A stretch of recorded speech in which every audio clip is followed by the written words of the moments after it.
오늘의 아침은 전도서 7장 1절 2절입니다.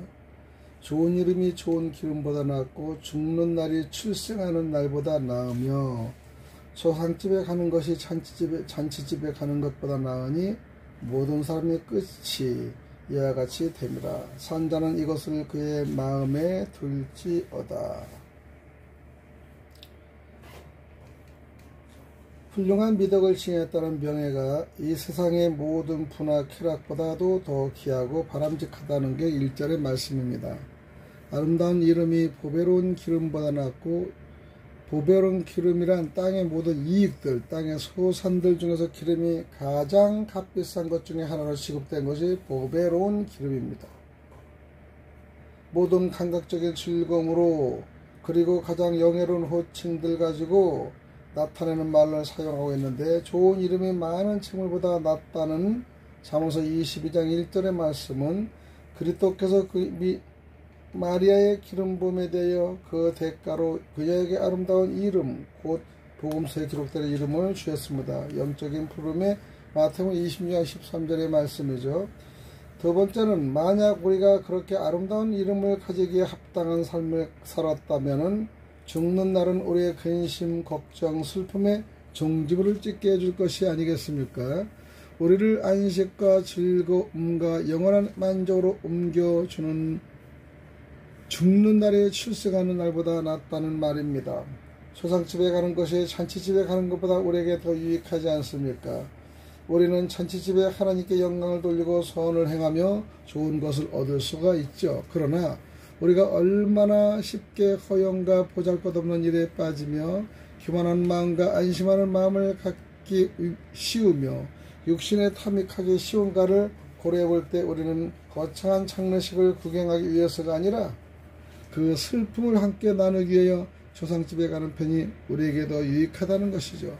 조상집에 모임으로써 얻어낼 수 있는 유익한 점은 모든 사람의 결국이 그와 같이 된다는 것을 알고 산자는 그것에 유심해야 한다는 권고를 받는 것이죠. 우리 자신의 죽음을 마음속에 간직하는 데는 다른 사람의 죽음을 보는 것보다는 더 손쉽고 자연스러운 방법이 없지 않습니까? 좋은 설교에 유심하려 하지 않는 자들로 아마 이 점은 마음에 들 것이며 결국이 어떠하리라는 것을 곰곰이 깨달을 것이 될 것입니다. 초상집은 지혜자의 학교로서 그것에서 수많은 좋은 교훈을 배울 수 있습니다.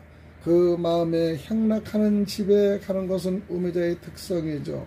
그 가운데 초상집에 있을 때는 언제나 속박을 느낍니다. 그의 마음은 바로 그 때문에 향락하는 집에 가 있기 때문이죠.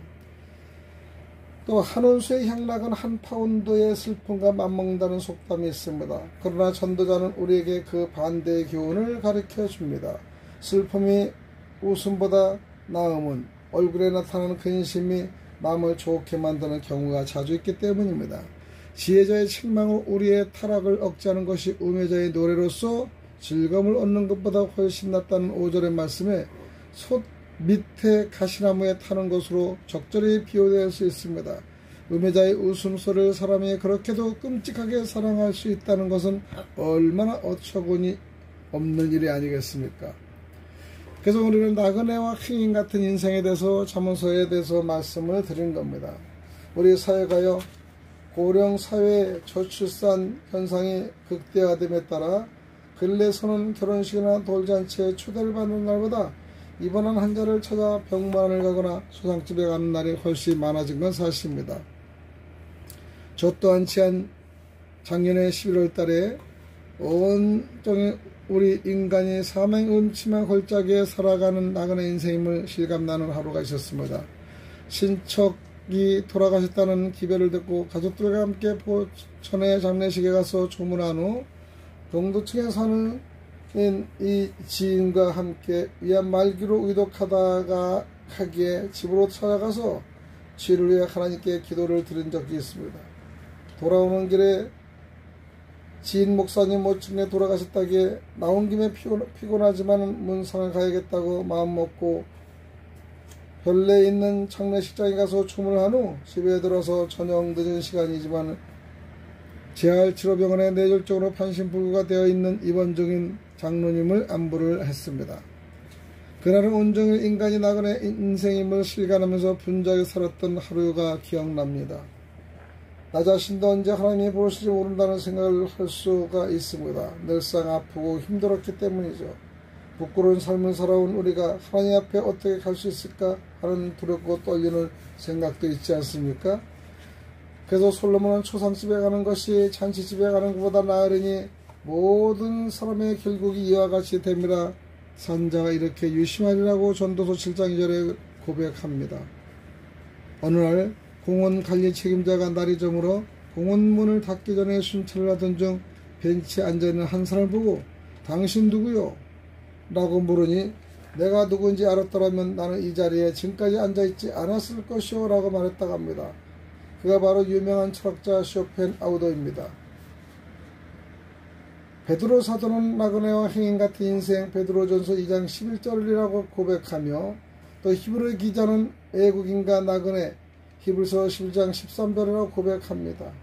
나그네와 외국인은 자기의 본향을 떠나 다른 나라나 남의 땅에서 와서 일시적으로 체류하고 있는 사람을 말하는데, 예를 들면 국가 간의 외교 관계를 맺으면 대사나 영사를 파송해서 자국의 훈령에 따라 업무를 수행하다가 본국에서 소환하거나 임기가 끝나면 자기 나라로 돌아가야만 합니다. 마찬가지로 우리 인생은 누구나 본향에 계신 하나님이 부르시면 이 세상을 떠나 본국으로 돌아가야만 하죠. 그리고 인생에 돌아갈 때는 빈손으로 갑니다. 욥기서 1장 21절에 내가 못해서 적신이 나와 싸운즉 또한 적신이 그리로 가올지라 주신 자도 여호와시요 취하신 자도 여호와의 이름이 찬송을 받으시리라 라고 우리가 고백합니다. 인간은 누구나 예수님을 믿고 자신의 죄를 회개해서 제사함을 받아야 천국에 갈 수 있다는 것이죠. 그래서 히브리서 11장은 믿음장으로 믿음의 의인들을 모두가 하나같이 본향을 그리워하면서 믿음으로 살다가 본향인 천국으로 돌아갑니다. 그런데 이 세상에서 영원히 살 것처럼 투기를 하거나 부정축제를 일삼고 더 큰 집과 더 좋은 재물을 갖기 위해 평생 목숨을 걸고 내 것으로 만들다 결국 다 버리고 빈손으로 떠나가는 것을 여러분 많이 보지 않습니까? 썩은 고기를 가지고는 파리를 쫓아낼 수 없다라는 말이 있듯이 더럽고 추악한 죄를 회개하고 새 사람이 되지 않으면 악하고 추한 마귀나 사망 권세를 추방할 수도 없고 더더욱 하늘나라에 들어갈 수가 없습니다. 그래서 세례 요한이나 예수님도 회개하라 천국에 가까웠느니라 라고 합니다. 주 안에서 가진 것을 족하게 여기면서 예수님의 사랑으로 가난한 이웃에게 분배하며 그렇게 살다가 가야 합니다. 이 세상의 부정한 방법으로 많이 챙기고 쌓아놓는 것은 죄이자 어리석은 짓이 아니겠습니까? 솔로몬은 우리 모든 인생이 갖고 싶었던 것을 다 가졌고 하고 싶은 일과 나쁜 것까지도 나쁜 짓까지 다 해본 후에 인생 말년 인생은 전도서 12장 13절에 고백하죠. 하나님을 경외하고 그 명령을 지킬지어다. 이것이 사람의 본본이니라 라고 인생론의 결론을 내리는 것이 솔로몬의 고백 전도서 12장 13절입니다. 성경은 하나님을 경외함으로 그를 기쁘시게 해드리고 하나님의 명령에 순종하여 법도를 지킴으로 그분에게 영향을 돌리는 것이라고 교훈하고 있지 않습니까? 오늘 여러분 전도서의 말씀, 지금 말씀같이 회개하며 후회하며 또 지나가는 것을 헛되고 고백하는 여러분의 심령이 있지 않겠습니까? 살아있을 때 최선을 다하고요. 그 다음에 살아있을 때 그 전도자의 마음을 당분히 이해해서 하나님께 영광을 돌리는 삶을 살아가려고 우리가 애써야 되지 않을까 생각합니다. 그 전도서에 보면은 험한 인생 가운데도 보람있고 지혜롭게 살아가는 방법을 교훈적으로 전도서 1장 1절에서 29절의 말씀을 드리는 거예요. 세상에 하나님과의 관계도 본 인간의 상태는요, 세 가지 상태를 묘사할 수 있는데, 첫 번째 하나님의 형상을 따라 창조된 사람 아담의 상태를 우리가 창세기 1장 27절로 알 수 있지 않습니까? 타락하기 전에 아담은 하나님과 항상 친교한 교제를 나누었으며 선하고 의로운 존재였습니다. 두 번째, 그는 하나님을 떠나 타락한 상태가 되는데요, 아담이 하나님의 말씀을 어기고 범죄한 이후 모든 인간을 생태적으로 타락한 본성을 지니게 되었습니다. 하나님의 교제가 단절된 것을 로마서 5장 11절의 말씀을 우리가 볼 수 있습니다. 죄 때문에 우리가 단절됐다는 사실을 알아야 되죠. 세 번째는 그리스도 안에서 거듭나서 하나님의 형상을 회복한 상태가 고린도후서 5장 17절의 말씀입니다.